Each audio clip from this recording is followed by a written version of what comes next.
Hello, everyone. Welcome to the Game Junk Podcast, episode 252, recording on Monday, November 10th, 2025. My name is Frank. My name is Sean. And my name is Andrew. And we've been away for a bit. On this week's episode, we'll catch up on some big news, GTA 6 being delayed. And that's probably it for big news. We will also be making our predictions for this year's Game Awards. Game of the Year nominees. Who will be nominated? Maybe a little discussion surrounding that, and we'll get into what we played. Thank you for joining us. Sean, happy birthday. It was your birthday. How do you feel? I feel a little older, not much different, but it was good. I got our first snowfall today. I'm starting to get into that like hibernation gaming mode where it's just like, don't leave the house, just play video games all day. That's what I'm hoping for. I feel that.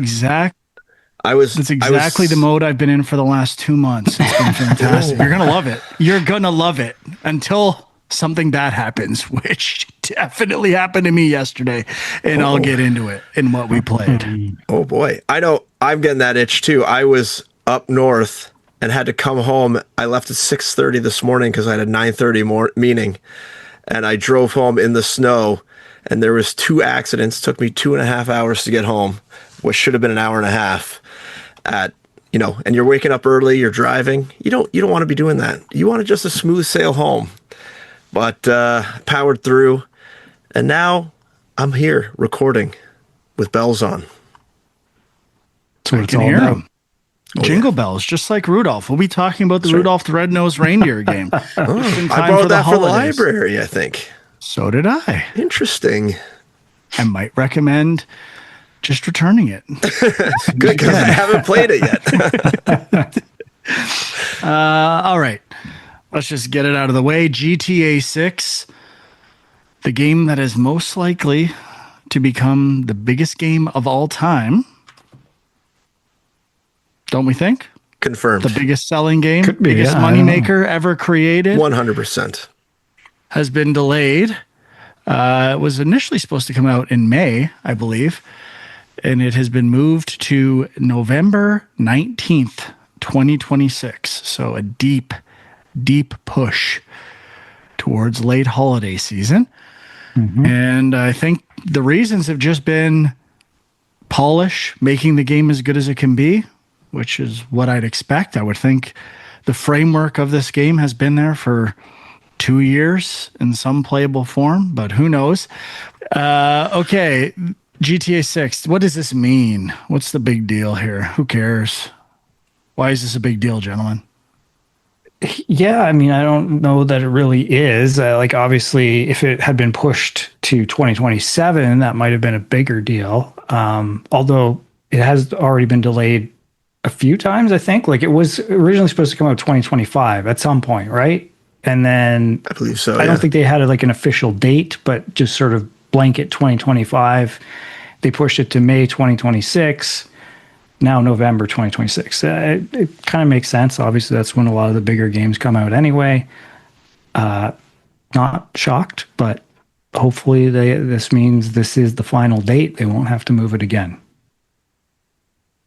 Yeah. I would think the games industry is ecstatic in general, especially anyone else that's releasing a game next year, because it's just that's getting pushed almost to the end of the release calendar.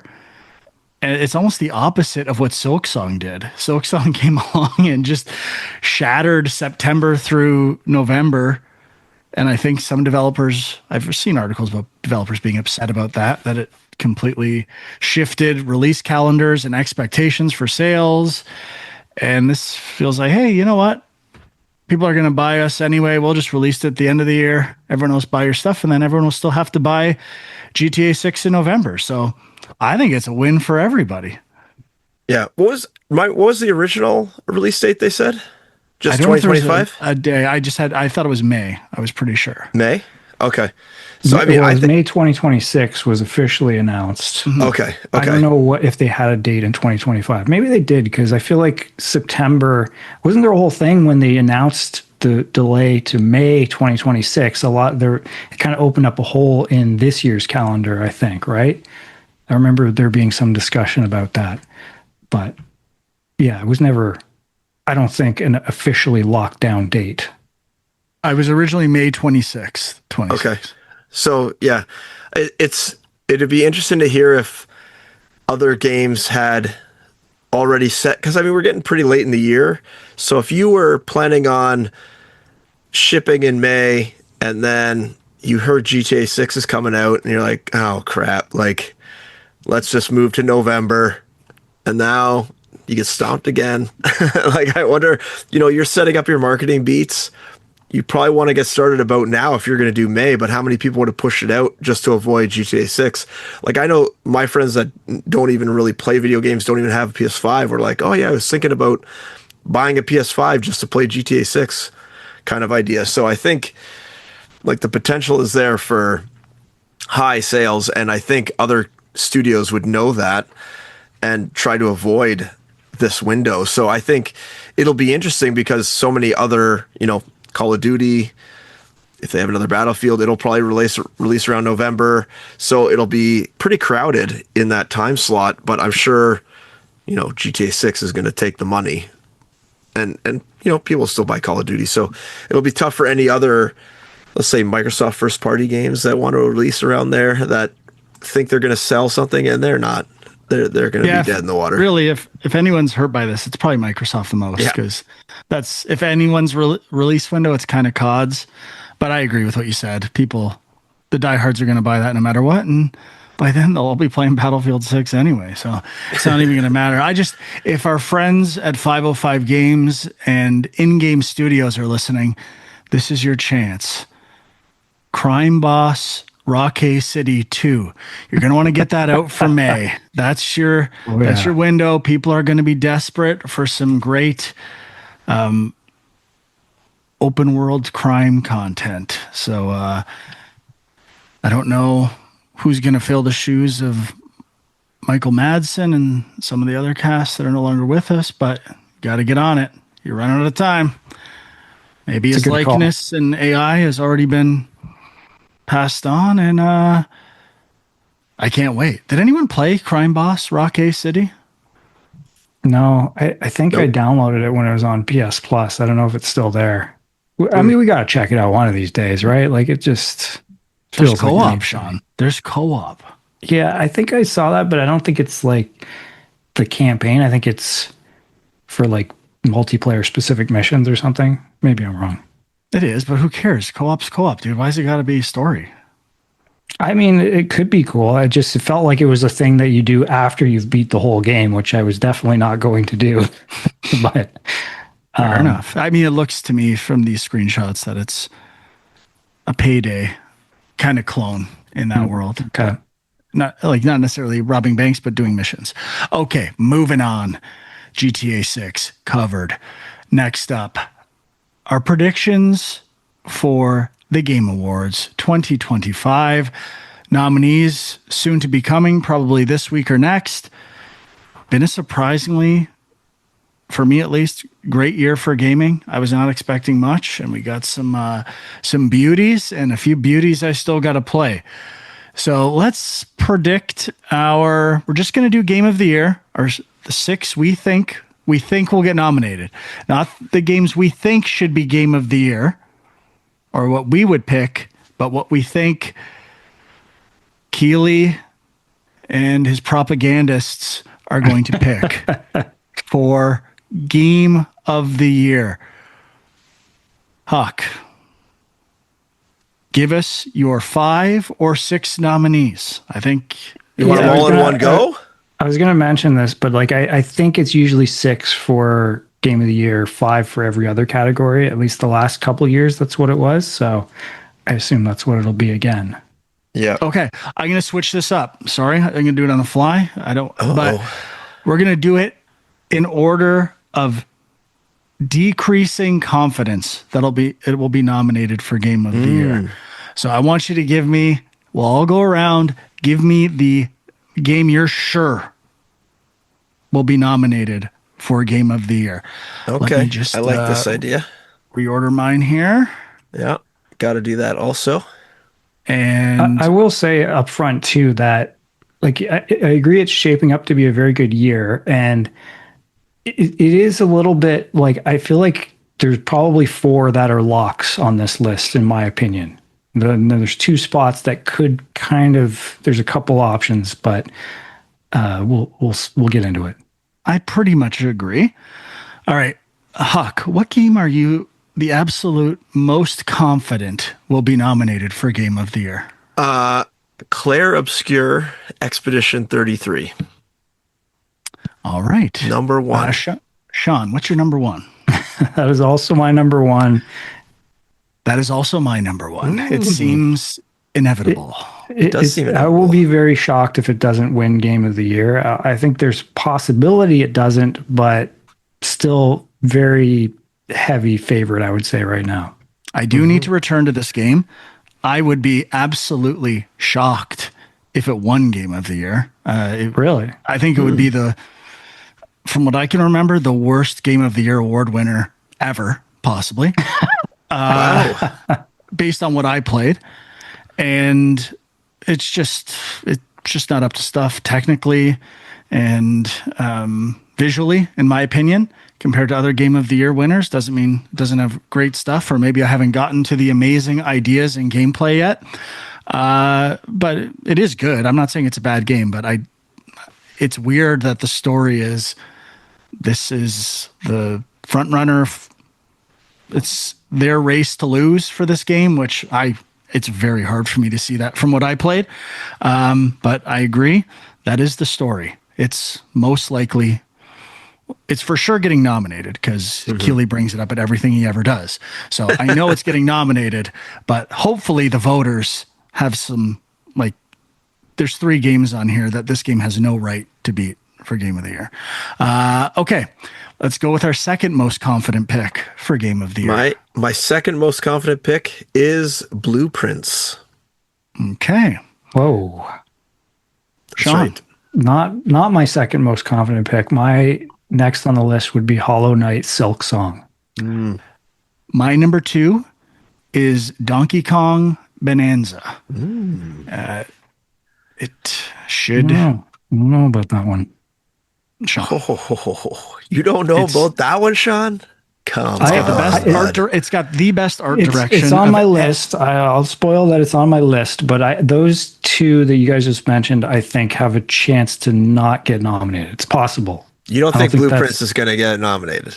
It's possible it won't, because I think there's a lot of strong contenders. But Okay. Well, let's finish. We're talking about the Game Awards here. All right. This is getting good. Okay, let's get them all out there. All right. Huck, My number 3. 3 is Silk Song. All right. Sean. my number 3 is Hades 2. My number 3 is Blueprints. Well, I think our top 4 or 5 are going to be very similar. Okay, 4, Huck. Hades 2.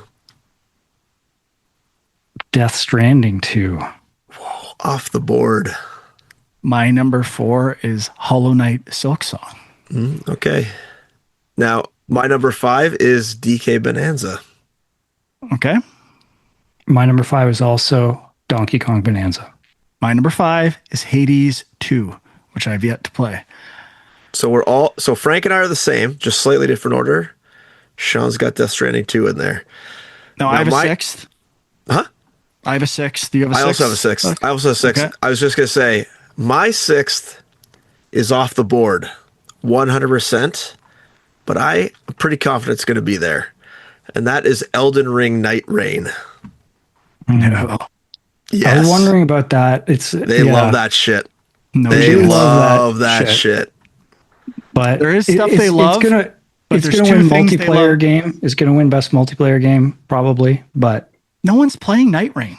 I think a lot of people are playing. I can get it from the library every week. Keely's playing Night Rain.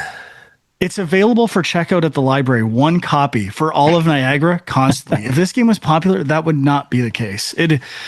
This game, Not a chance. It's not winning anything. Night Rain will not win a single award. I mean, I guarantee Elden Ring DLC was nominated for Game of the Year last year. Just putting that out there. Just putting Forgot that out about there. that. And I thank you for reminding everyone how bullshit that was.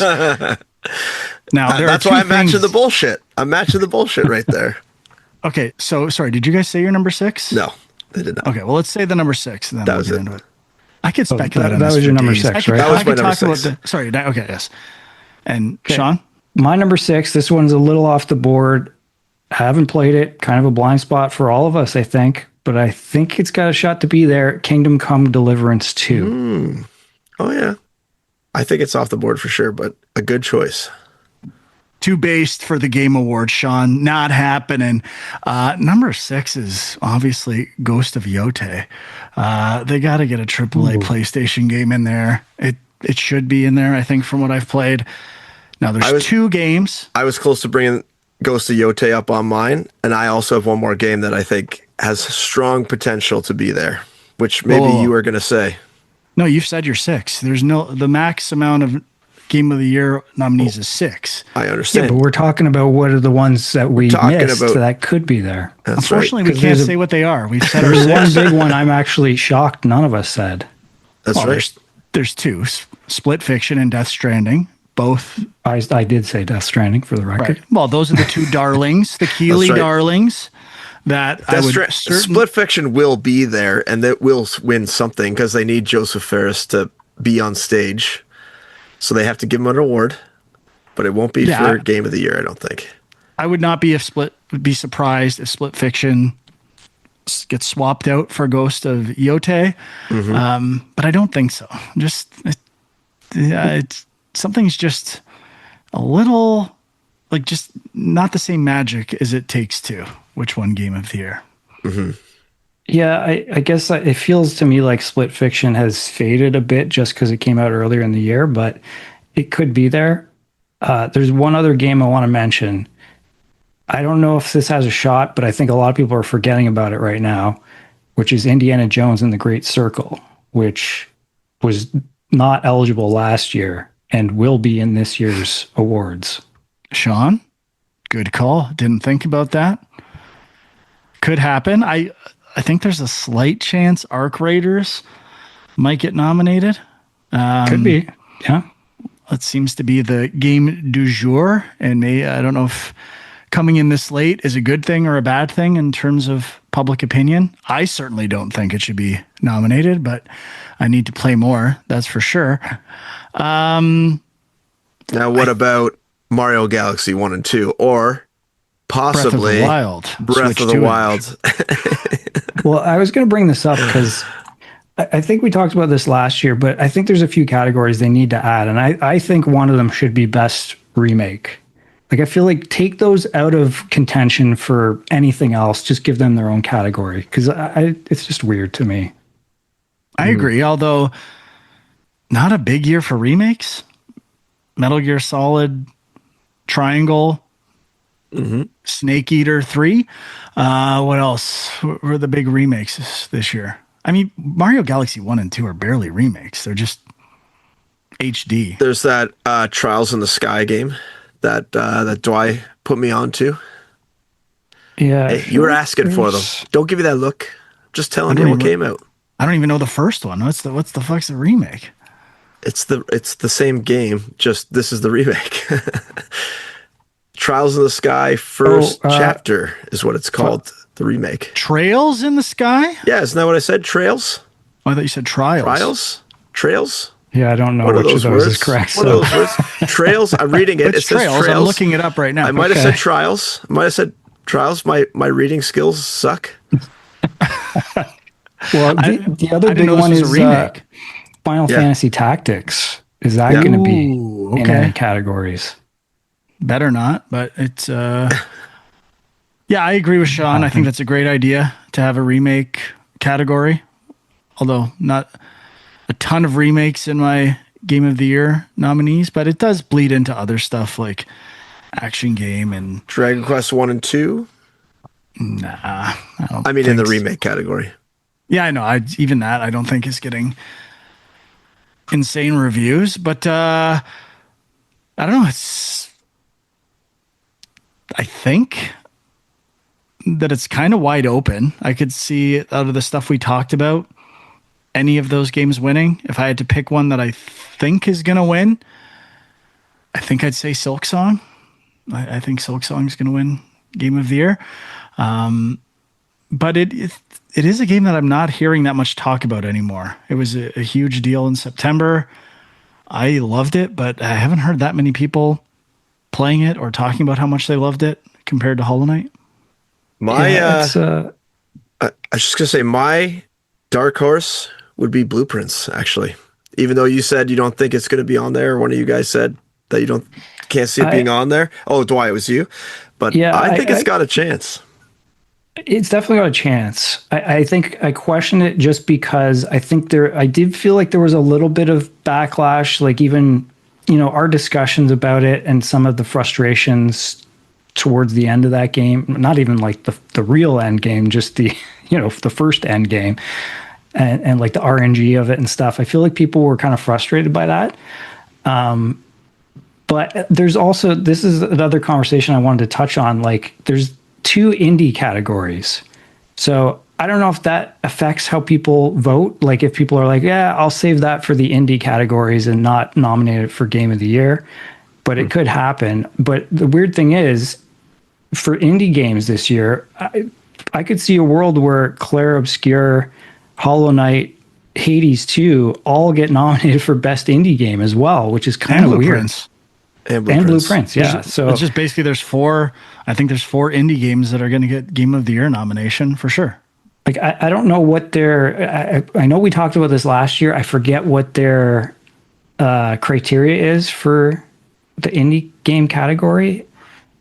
I can't remember what it was, but like I'm pretty sure all of those would qualify, even though it feels a bit weird and maybe even unfair to put them in there. But then again, there is the Best Debut Indie Game, which I guess is for the real kind of smaller games that, No, I don't think so. Attention. I think Claire Obscure will win Debut Indie Game. Yeah, that's a good point. So yeah, that could happen. It's possible Claire Obscure sweeps everything. Yeah, I really got to get back to this game because someone's got to tear this thing down before December. No, I do want to play it some more. I got some good tips on how to approach it, and I want to return to it. I've just been obsessed with some other games. Okay, anything else we need to talk about here? Like, I kind of see what Sean's saying. Death Stranding 2 seems to be getting great reviews. A lot of people love it. I hear a lot of people talking about it. I played it for a couple hours, and as a Death Stranding 1, super impressed by the vibe and visuals, but it was a little more fun to play. Don't know if I'll have time to return to it this year.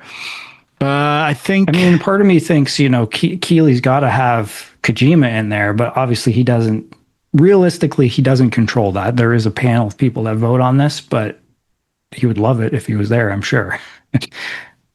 Oh, yeah. If I had to pick out of the ones we talked about, what I think should win out of all of those, this is tough, but I think Hollow Knight Silk Song for me.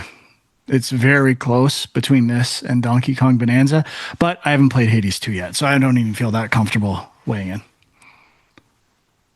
Yeah, I mean, it would be DK Bonanza for me, but I haven't played a bunch of those. I'm hoping to play a bunch of them by the end of the year or by the end of January or whenever we do our lists, but yeah.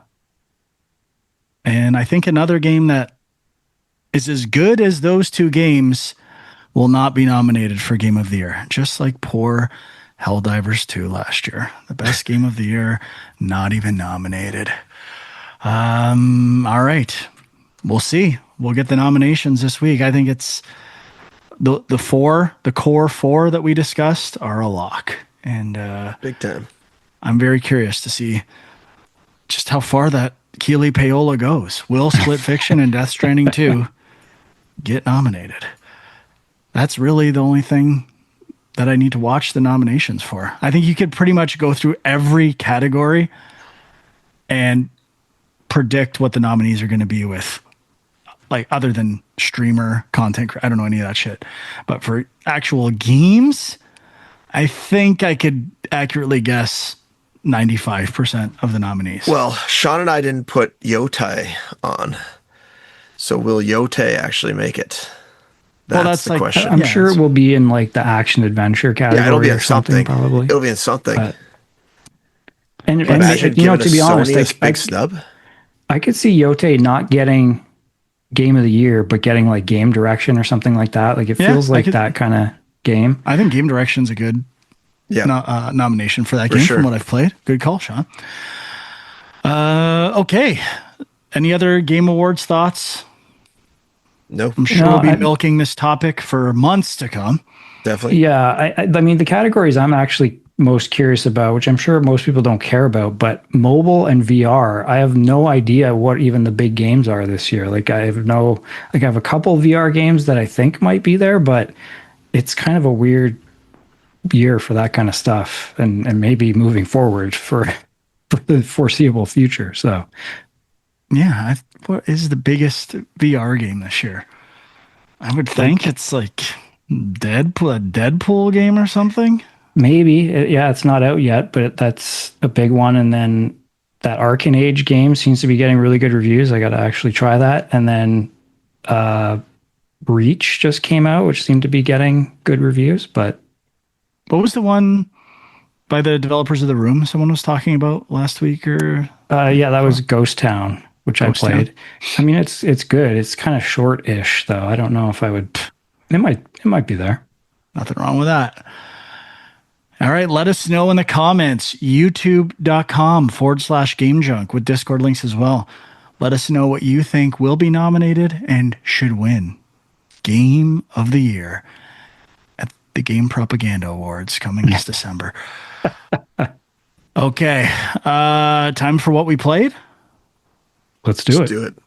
Who wants to go first? Who's got something they're passionate about? I know, Dwight, you want to play or talk about that Seance of Blake Manor? Seem to be passionate about that. Sure. Yeah. I mean, that's definitely what I've played the most the past week or so. Which has a very high Metacritic, 90, I think. And if you sort by highest rated games of the year, you'd have to think this might have a chance for some nominations. Yeah, it's interesting. So it's called The Seance of Blake Manor. And, you know, it kind of was getting comparisons to Blueprints. Having played, you know, probably like 8 or 10 hours now, it's not really that much like Blueprints, but like visually it's similar. I think it's just art style. Like it's very even I'm looking at a screenshot with like a key with the number 13 on it. Even the typefaces are similar. It just really feels a lot like Blueprints. Yeah, it may even be the same publisher. So I don't know if there's a connection there in some way, but yeah, so you're kind of exploring this mansion and it's first person with like a cell shaded kind of style to it. It's kind of got a supernatural horror vibe, but it's definitely, I wouldn't say it's a horror game. And it is kind of in the vein of Case of the Golden Idol as well. So it kind of uses some of the mechanics from that game, but you're kind of walking around talking to people, gathering information, and then you have like this mind map or something. You know, it's not a cork board thing, but similar idea where you've got all the information you've gathered and basically individual mysteries you're trying to solve. And like everybody who's at this manor is there for a seance that's going to happen at the end of like 2 or 3 days. And so there is a time mechanic to the game, which is where I thought there might be some similarity to Blueprints. I thought there was like this idea of like you can only, like every time you take an action, like if you search something or talk to someone, it uses up like a minute of time, something like that. And the clock keeps progressing and there's like, you know, a kind of schedule of events that are happening. Certain people are going to be at certain rooms at certain times, and you kind of have to manage that. But it's not as much a factor as I thought it was going to be. Like I was actually like almost turned off by that idea, like feeling like, oh, I really got to pick and choose what I'm searching and make the most of my time. But they really give you a lot of time to explore and do as much as you want. So that's not a huge factor. What's the purpose of the time? Like, in blueprints, the currency of time is steps for moving through the mansion, and it's like limits run sizes. But this isn't run based, I don't think. It's not a roguelike. So what is the point of time? Yeah, I'm not quite sure. Like, I guess it is just because there is time progressing and they wanted some way to have it moving and having this sense that things are going on around you. Probably there was other ways you could do that, but it definitely, because it feels like it's almost like a currency in the game or something. Initially, you get that sense of like you said, that it's run based, or that, you got to pick and choose, you got to be strategic, but it's not really that. Like, maybe it was originally that, and then they realized, we should just give people more freedom to do what they want, and they just gave tons of time. I'm not exactly sure. Maybe, but, I mean, to relate it a bit to blueprints and the seance aspect, is it all supposed to take place in a day, or is it like what's the time frame? Like it's over the course of either 2 or 3 days. So I'm guessing it's also like events or things happen in the house that happen at certain times. So maybe you need to advance time to get to that, but you don't want to advance it too far, and you want to make sure you're in the right position to observe things. But I mean, I assume there's no penalty for missing something, so it would just extend it. But I haven't played it. It just seems like I'm not getting the guess time. What could happen, you could miss some things, and I believe you can get to the end of the game and kind of maybe solve the main mystery, but not have solved all the smaller mysteries along the way.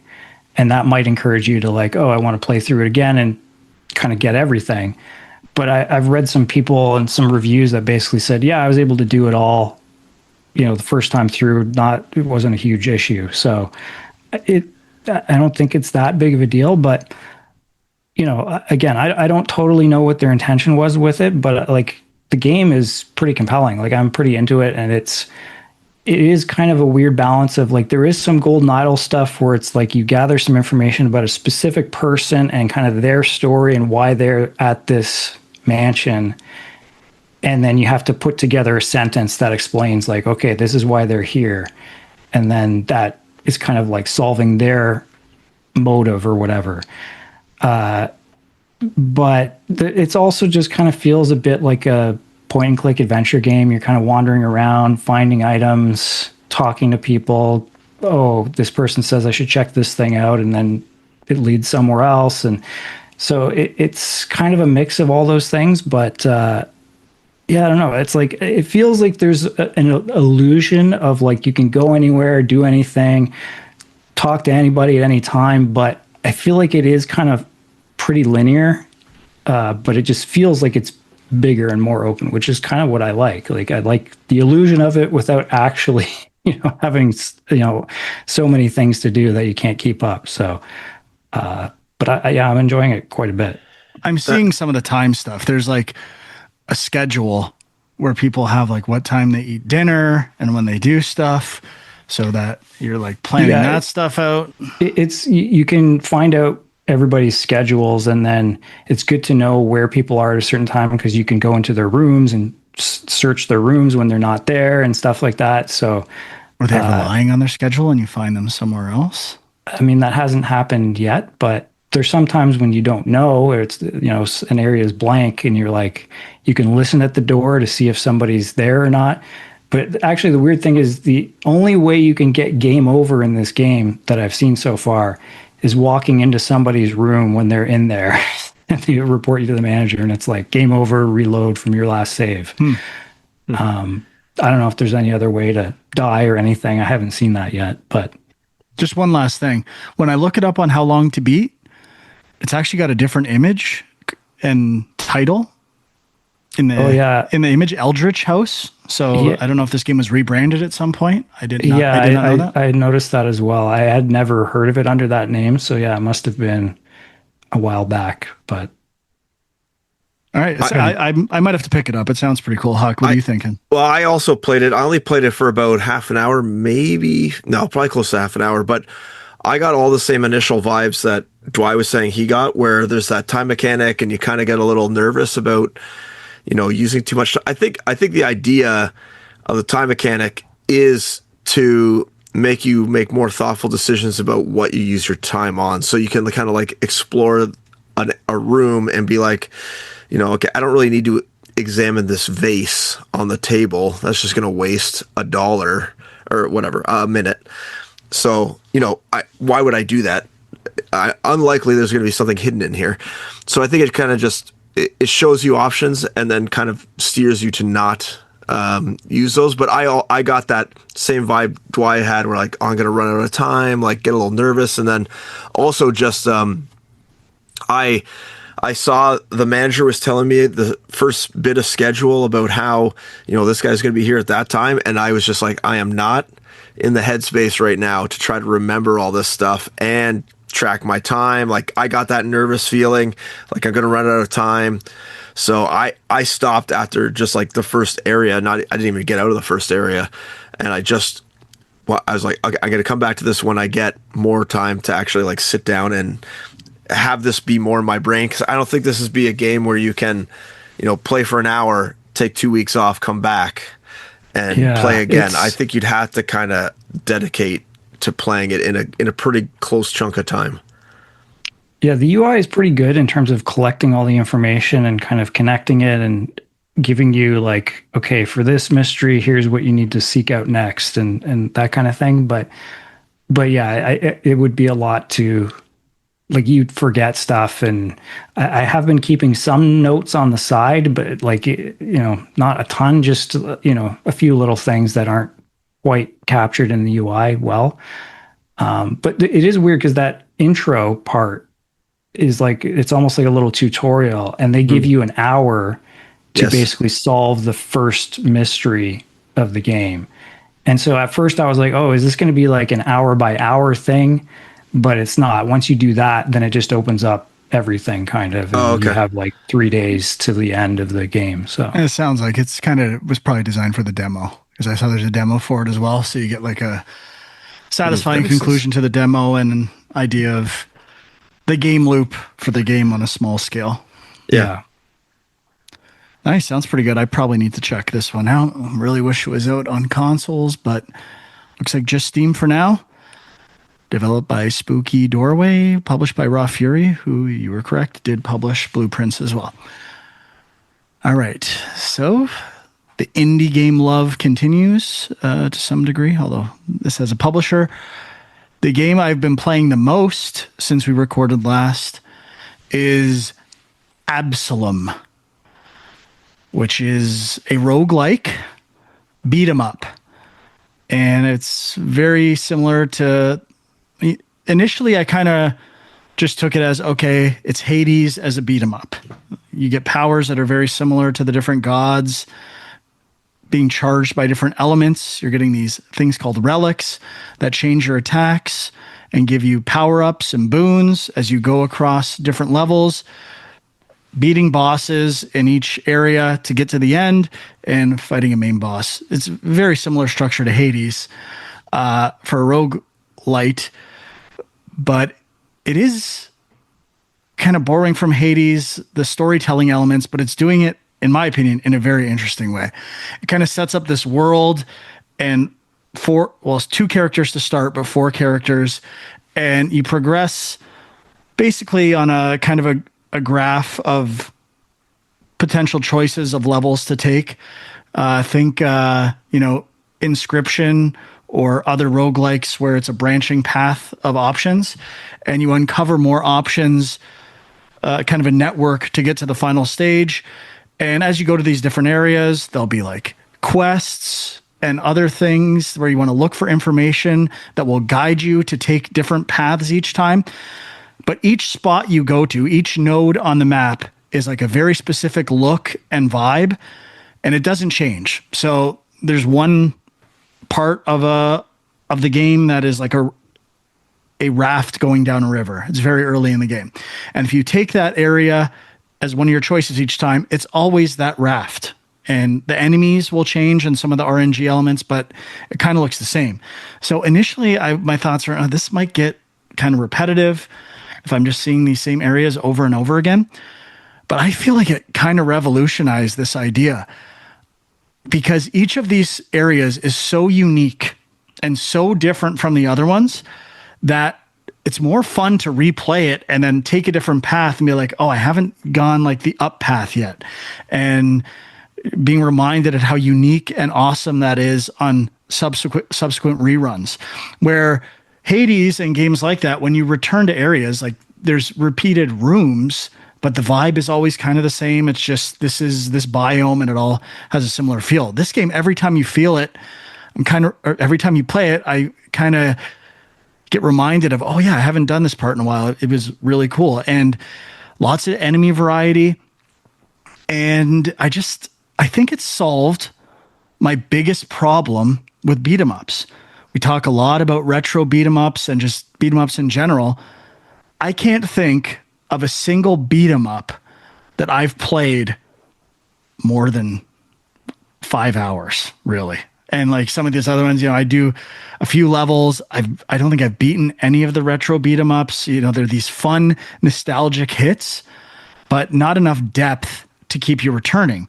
So adding roguelite elements to a beat 'em up really changes things up. You have your basic, punch, light and heavy punch moves, but this adds dodges and clashes and parries and kind of leans on throwing things.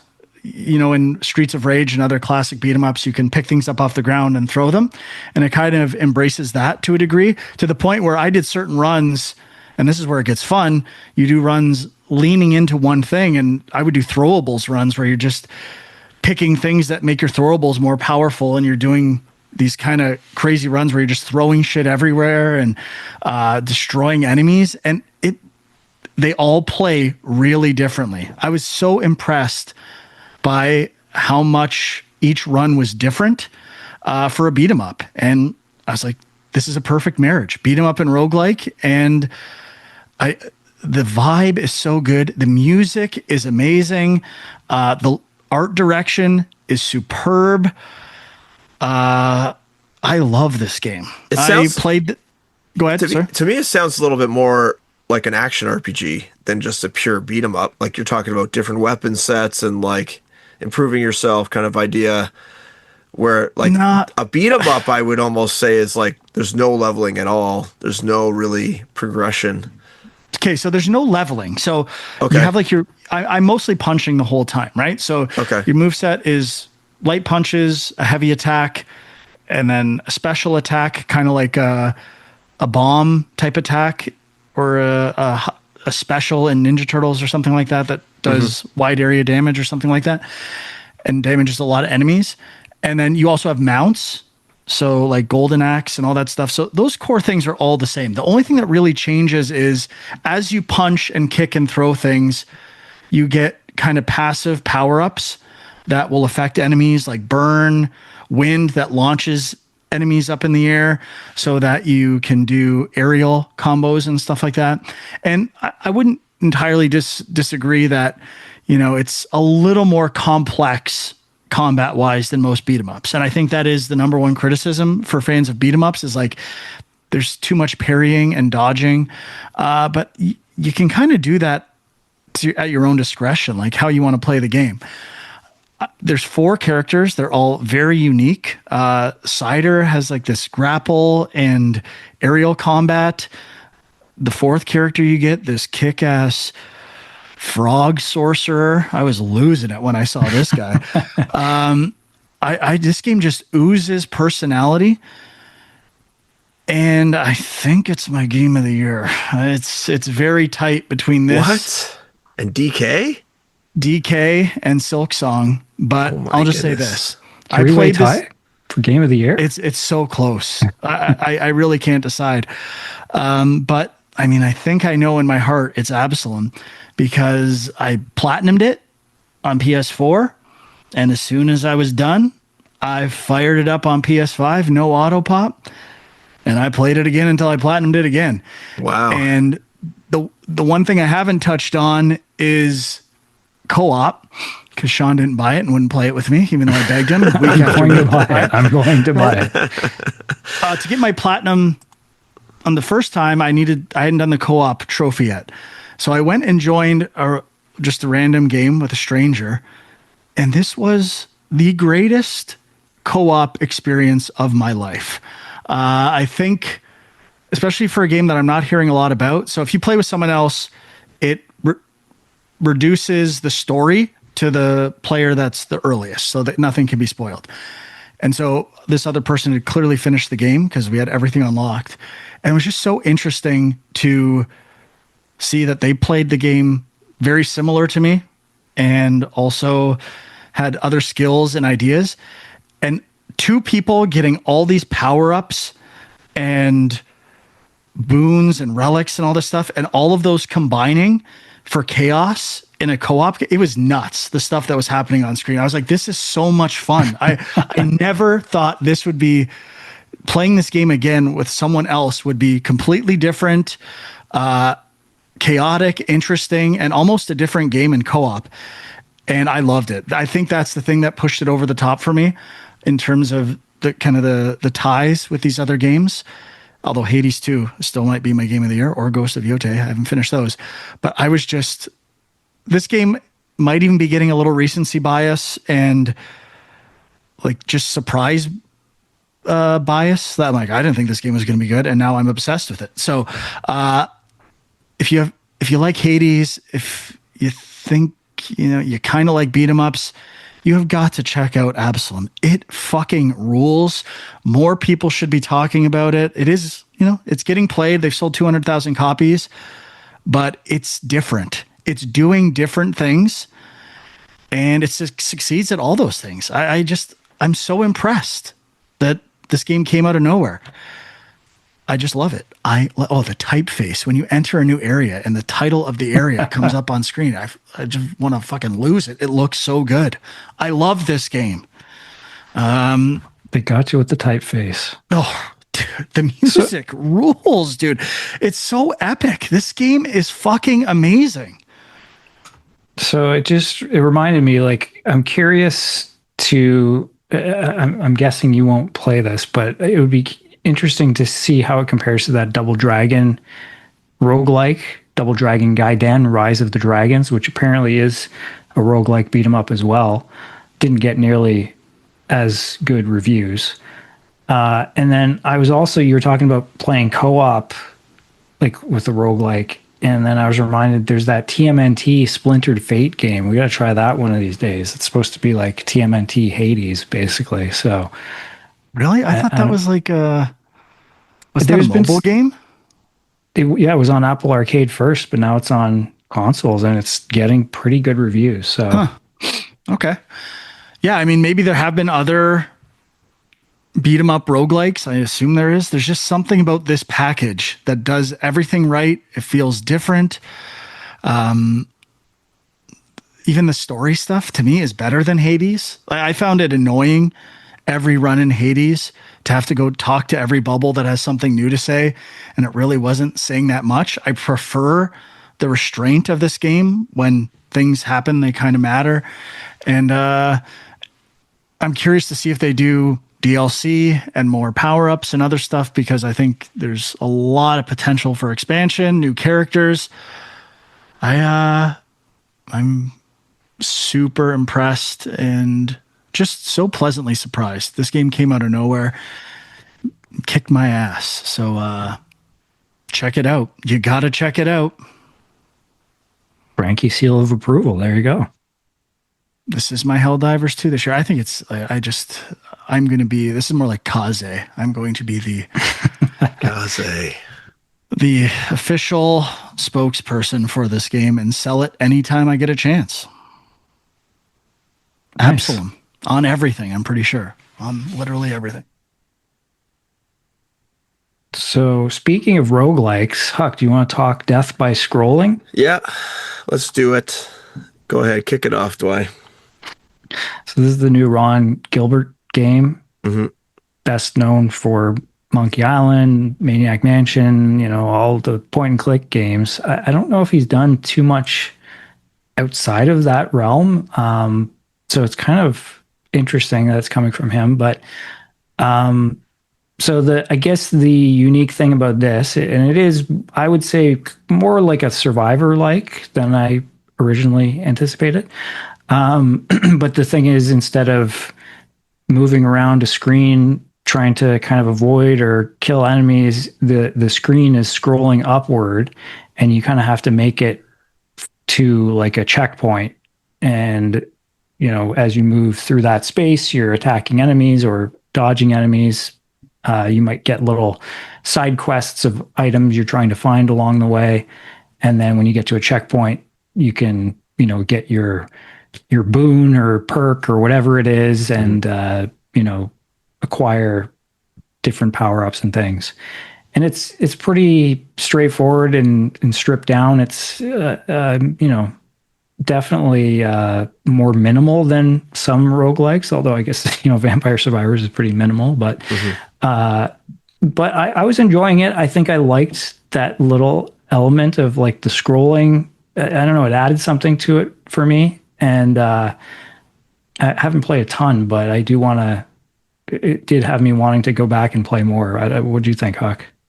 I've done maybe like 6 to 8 runs in like 3 sessions, I would say, and it's kind of weird. I feel like I'm not getting enough rewards to really entice me to go back now. So I've been trying to mostly play with, there's like ranged attack and then melee combat for characters you unlock. And I've unlocked one character who has some like improved ranged attack. And then, you just kind of go through, and there's like different biomes with different enemies. So there is different strategies you need to use. And there's like, heat or ice, and you can go into a desert or like a wintry mountaintop forest kind of ideas. So there is some strategy there, but overall, I don't like, it's not hooking me the way some roguelikes do. And it doesn't have that Vampire Survivors, like shit going everywhere, stupid Pavlov thing that a lot of these roguelikes rely on. So I'm not really sure what is drawing me back. I mean, the whole concept is you're supposed to be trying to get money to get on this boat to avoid death or something like that, and it costs $8,000, I think it is. And then you also can get gems, which allow you to get permanent upgrades. But the gems, I find, are fairly rare, and the first thing you buy is like $10, and the second one's 20, then 30, 40. So you have to get like quite a lot of gems. Even like I've only got two, I think I just got my 3rd upgrade on 8 runs. So like the rewards they're doling out to you are pretty few and far between. Like, at least that's the vibe I'm getting. And I'm not, the rewards, the permanent upgrades are not that great. I don't see like a really big improvement in my game from doing them. I agree with you on that. I think with the gems, the one thing that was kind of interesting is you can, you have, say you have 20 gems, and these are permanent, like you keep them between runs. Yeah. You can buy certain things with those 20 gems. If you get 5 more, you could cash back in one of the perks you bought. That's true. And then now buy something a little more expensive, or so that those gems are interchangeable, and you can always kind of change your loadout based on that, which is kind of interesting. But yeah, I agree that the perks that you get with the gems were not. I was like trying to decide between what I wanted, and I was like, I don't really want any of these. Yeah, same. With like Vampire Survivors, you get the garlic, or you get the cross, or you get the book. Like, all these things are memorable upgrades that do something in the game and change gameplay just ever so slightly. Whereas like this, it's like increase your shooting by 5% or something like so minimal that you don't even notice the change, or like money will drop more often, or gems will drop 5% more often, or something like that. Like it's like tiny tweaks to the RNG of the game, and it's not noticeable enough for me to really be like, wow, this was great. Now maybe to your point, I need to cash in all the stuff I bought and then buy some Uber upgrade way down the line or something like that. But even like saving up for the guy to take you across the boat, like I'm not really even like compelled to do that, like, at all. I don't know. So yeah, I mean, the weird thing, I looked up how long to beat, and it said like half an hour. So it felt like I Oh, don't know really? what that means. Like I guess if you get a few good runs, you could just get the money and be done, and that's it. And that's all there is to like. I think you unlock new characters, and you can keep trying to do Hmm. that with different characters, maybe. Yeah. So I'm not exactly sure how deep the game goes. It does seem like kind of a simple sort of surface level roguelike, which, could be good for some people who are overwhelmed by some of these games. But yeah, I don't know. I was liking it. I just yeah, it definitely like it, and it seems to be not. I don't know. Nobody's talking about it. That's for Yeah, sure. no So one is talking about it. There's also like I found quite a big difficulty spike if you go to like the desert, or the desert has enemies that poison you, which really hurts you quickly if you get caught by one of these enemies. And then the snow area, mountains or whatever it is, I find those enemies like kick your ass if they get anywhere near you. They're just very powerful. So there's quite a difficulty ramp if you venture out of the forest kind of like default area.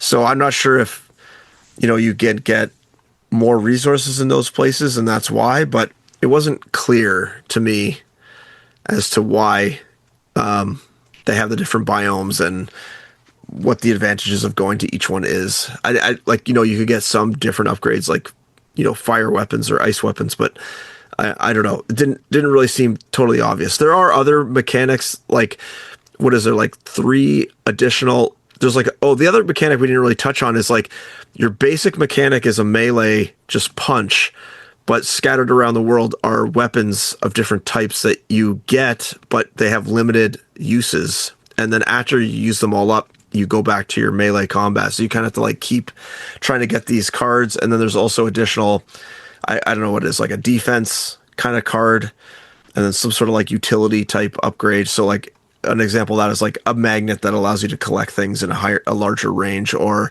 a defensive boost, I think are some of them. But like those are not even like totally clear all the time what they're going to do and like which slot they're going to go in.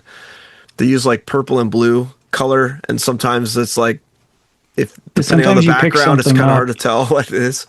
Sometimes you pick something up thinking, okay, yeah, I want that, and like that's going to be an addition to what I have, and then it ends up replacing something you already Yeah. had, and you're So like, the oh color shit, I scheme is still not wanted as that. contrasty, I found. Yeah. Yeah.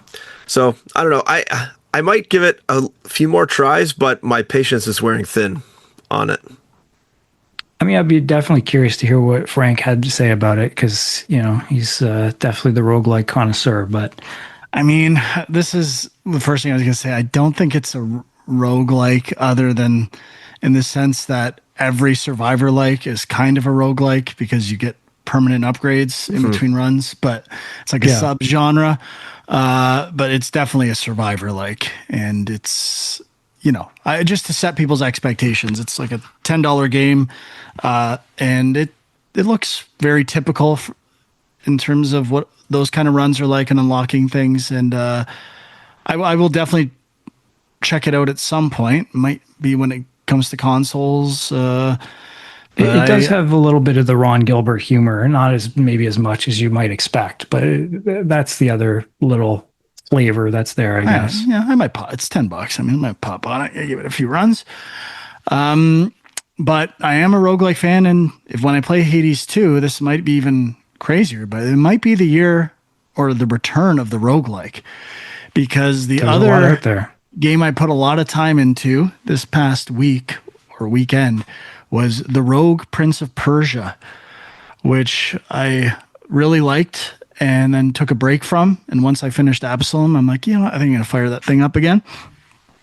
And I got hooked this time and beat the game, got like the good ending, and trying to platinum it.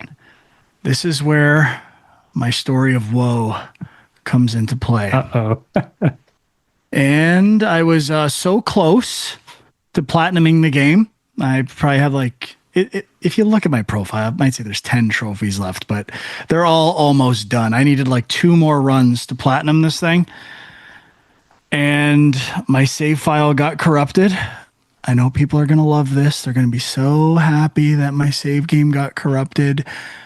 And I'll be fully honest, I was save scumming and I must have Oh boy. closed and I save scummed myself. And this game has like this built-in Ubisoft cloud save system. And it uploaded my broken save to the Ubi cloud. Oh no. And now it's all I can get. And it's broken. And I've lost all progress in the game. When I go to start it, I'm back at the intro of the game again. And if I go to my save file, it's just the time and a question mark. And I'm like, oh God, what have I done? What has happened here? Is this like it's on PS4 as well, or just PS5? Just PS5, I think. Because I have like one of those save game things for PS4. I don't know if there would be a way for us to download it and fix it or something. There might be if you clouded it to PC, and then you can alter save files, I think, on Ubi Connect on PC. Like maybe there's a way I can do it. Look, I know people are just reveling like, oh, this trophy hunting loser finally got his due. They love it. You shouldn't feel that way. It hurt. It was painful. I was so upset. I was loving this game and now I'm never going to play it again. And it's not going to, it just made me so mad. Now I might actually go back to it, just not now. The wound is too fresh. I can't do it. But maybe the Junkers have some thoughts how to recover this. What can I do? Maybe there's an idea. I downloaded the Ubi Connect app and thought maybe it would have a bunch of backups for cloud saves. Not there. Can't find anything. So I was just devastated. And well, I mean, you could email Ubisoft support. Like, it's not like you're hacking, like you're save scumming, but like that's, you know what I mean? Like, I know I just couldn't believe it. I couldn't believe it when it happened. And I was so into this game. I was like, oh God, 2 more runs. I got this platinum. I love this game. I'm like, this might be game on my top 10, not game of the year. I'm like, there are a few things that aren't great about it, but the more I play it, those problems, I was just loving it more and more as I played it. And then it just came to a just gut-wrenching halt that, I didn't love the art style at first. I kind of love it now. The platforming is really fun. And just going back to what we initially said about it, the wall run idea. So kind of like Prince of Persia, it's a 2.5D game, but some of the environments you're in, there's like a wall behind it. Some have walls and some don't. And if there's a wall there, you can hold one of the triggers to wall run and move and dash. So you can chain wall runs and dashes to make for some extremely compelling platforming and gameplay. And it's basically Dead Cells with that platforming element added. It's the developers of Dead Cells, Evil Twin, I think. And or is it Evil Empire? I don't anyway, it's a great game. I loved it and might come back to it at some point, just not now. But I highly recommend Rogue Prince of Persia. Man, none of us have played Mega Bonk yet, right? Nope. That's like the other big roguelike, well, survivor-like sensation right now. Is that early access or is it like a final release? I don't know. Good question. Let's check it out here. It's in my cart right now. Oh, interesting. It's a full release. Okay. Yeah, I might have to give it a shot. I also played, because we're talking survivor likes, I did play another one that released on PlayStation last week or week before, Halls of Torment, which has been on PC. It's kind of like to me, it just reminds me of Legacy of Kain and kind of Diablo stuff and Diablo 1 and kind of turning that aesthetic into a survivor like with a kind of an RPG vibe. And I like it. I did a few runs and I was at the end of a 25-minute run and it crashed and I lost all my progress. And I'm like, okay, I'm done with this. Wow, you're not having great luck there. You know what? Big game. They're coming after me. They don't want me gaming this hard. They don't like it. True. They see the hours I'm putting in. You trying to skate summit again? Save scum? No, there was That no say one? that Jay might be reporting me. He's seeing the hours at which I'm playing these games. There might be collusion, conspiracy, things happening to stop me from platinuming and playing these games. And I just want to say, if that's happening, please stop. You're ruining my life. I'm having so much fun and you're taking it away from me. Or, developers, fix your fucking games. I think the latter is more likely. Stop releasing games that are broken. All right. Yep. Someone else. I'm going to go cry for a bit. Fuck. I'm done. All right, I got a few other things. I played a bit of The Outer Worlds 2. This was the big Game Pass release last week. And had never played the first one. I think you played a bit of the first one, right, Hawk? Yep, I did. So I did. I wasn't really sure what to expect. I know people talk about like the humor and stuff. I gotta say, like the first hour or so, I was really like, man, I'm so burnt out on this action RPG style and like the kind of like corporate satire thing. I just felt like I was like, I've seen this too many times. But I kept playing and I was like kind of starting to get into it. It just, yeah, I don't know. There's nothing about it that feels super unique to me, I guess. Like, I feel like there's a bit of like Mass Effect, there's a bit of Starfield, there's a bit of BioShock in there. Like, it just felt like an amalgamation of like so many different games. And it wasn't like. And I think the Obsidian model seems to be give people versions of Elder Scrolls and Fallout or close Fallout, to that. definitely some Fallout in there. Yeah. That Bethesda's kind of veered from, and people just want to play similar games to that. So yeah, I think they do those games, and they also they're a little bit smaller and more focused, and which I like. So yeah, I'm kind of torn. Like I think story wise, I was starting to get kind of into it. Combat doesn't like I thought combat in Starfield felt better than this, and it's not amazing in Starfield, but so like combat hadn't really clicked for me yet. So I'm not sure. I'm not sure if I'm gonna keep playing or put more time into it. Like reviews are fairly positive, and actually I think it's gotten better reviews than Avowed, just based on like Metacritic and stuff. So yeah, I'm kind of like in that zone where it's like I got to play Ghosts of Yotei, but after that, it's like I kind of want to play Borderlands. I kind of want to play this. Kind of want to play Avowed, but it's like I'm not going to play all of them. So maybe one of those will happen. We'll see. But it's okay. I don't know. Maybe somebody can tell me what's amazing about these games. I feel like people are pretty positive on them, but yeah, just the humor in particular was just felt like I'd seen it before. All right. Well, not a ringing endorsement for Outer Worlds 2. Sorry, Phil. Sorry, bud. Not looking good. My next game, I got to weigh in on Arc Raiders. I've tried Arc Raiders, a game that I remember seeing a long time ago and thinking it looked very cool and been waiting for a long time.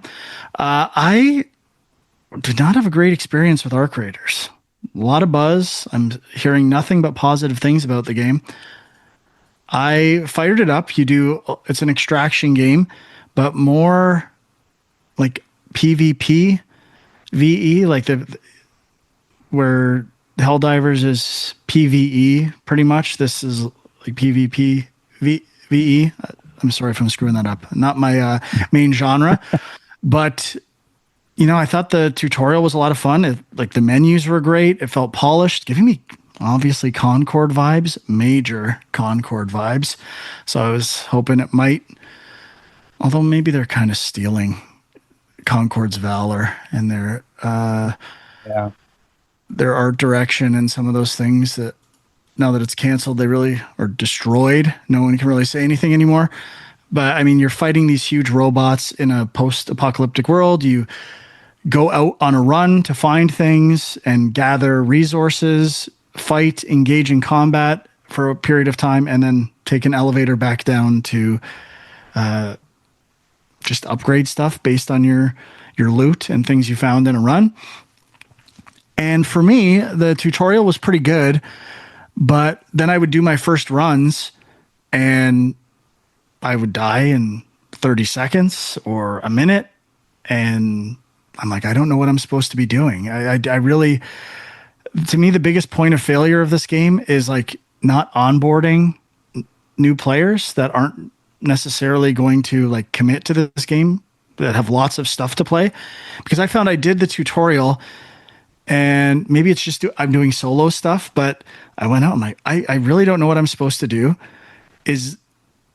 I think they should have had a tutorial, and the tutorial does not match like what you do in the game. It's like this kind of curated linear area, and then you kind of learn some of the mechanics. You interact with a human that's like an NPC. I'm like, oh, I interact with NPCs in this game. Like it's a strain. I'm like, okay, this is not what I expected. It's more story based than I thought. And then you go to do your first run, and it's nothing like that. It's just kind of random events in the world, players, and searching containers, almost more like a survivor game with some action elements. And I would just get killed. I'm not sure if I'm supposed to engage in combat. Feels like I'm doing something wrong, like I'm playing the game wrong to some degree.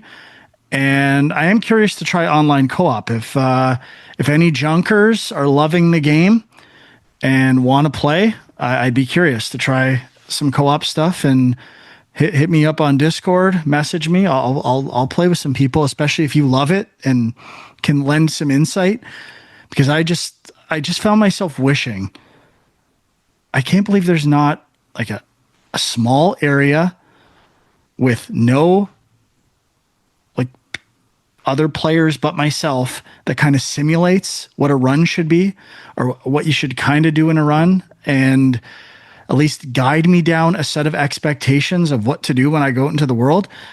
I'm sure some people wouldn't like that. They don't want to be told what to do, but I needed some guidance and some expectations as to what a run should be like, because I have no idea. Like when is a good point to say, okay, I got what I needed, or I've kind of got my fill, I should extract now, versus staying in the game, or what the benefit to that is. I just think it could curate some offline experiences to get you your headspace in this is how you play Arc Raiders, or how a typical Arc Raiders run goes. It's all I want. And I was very confused. And I think the first time I played it, I did 5 runs. I don't think I made it more than 2 minutes.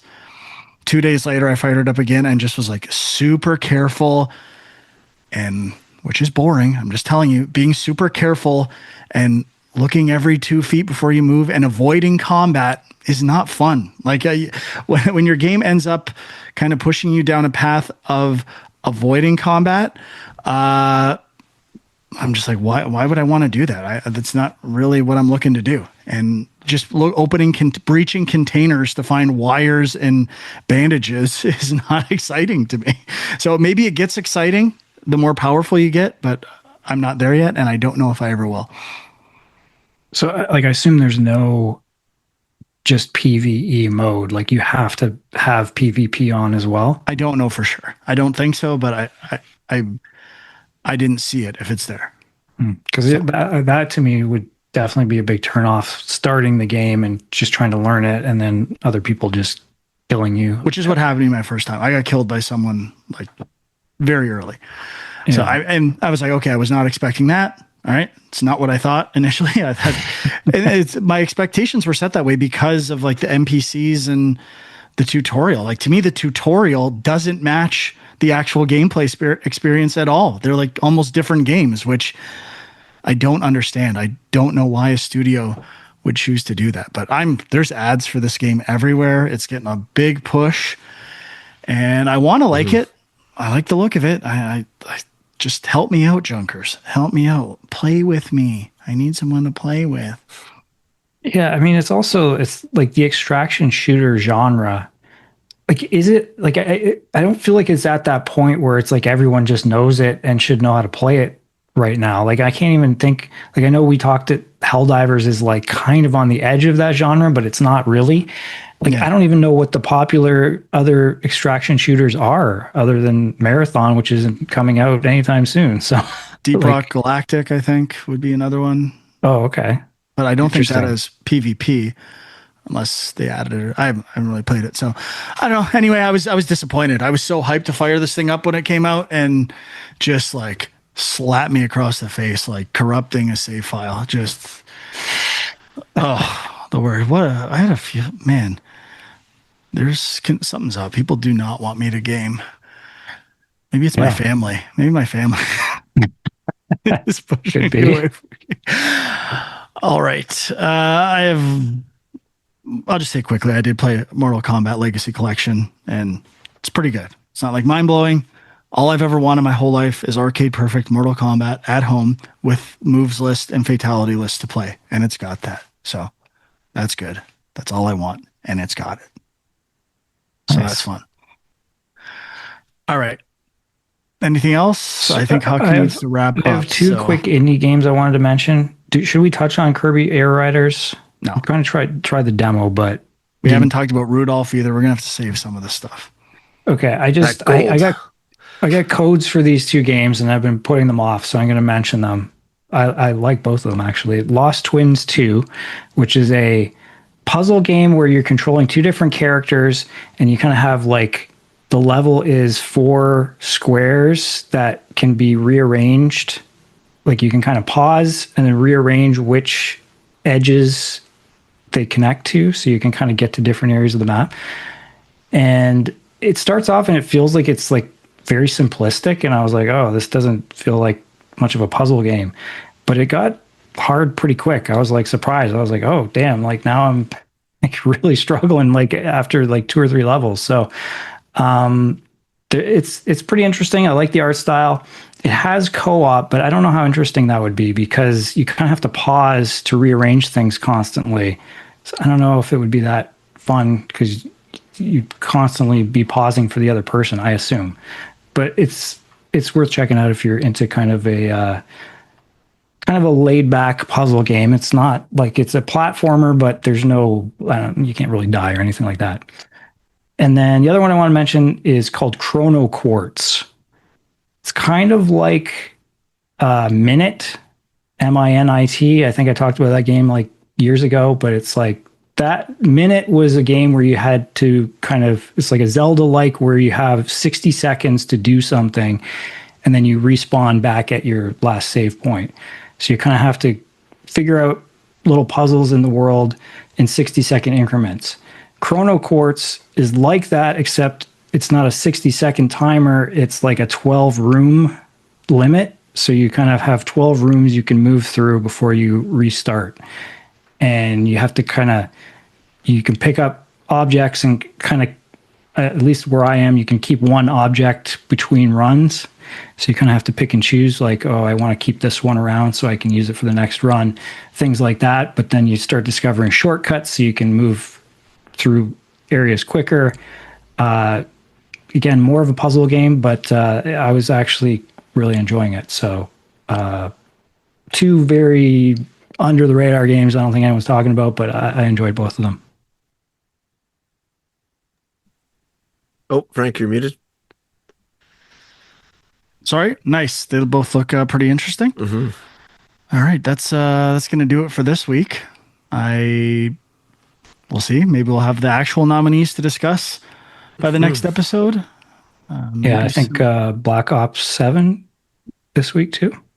Yeah, I have Game Pass. I'll probably check it out before I get rid of Game Pass, and we'll have some thoughts on that. We'll talk the Rudolph game. Huck, you still got it from the library. Fire it up for a bit. Yeah, Weigh in on that. Okay, I'll add it to my list. The Game Junk Christmas episode. The Grinch game is on Game Pass too. Yes, it is. I'll try to fit that in. Perfect. So you can watch us at youtube.com/GameJunk. Discord links are there as well. Either way, thank you for listening or watching. We'll see you next time. Bye-bye.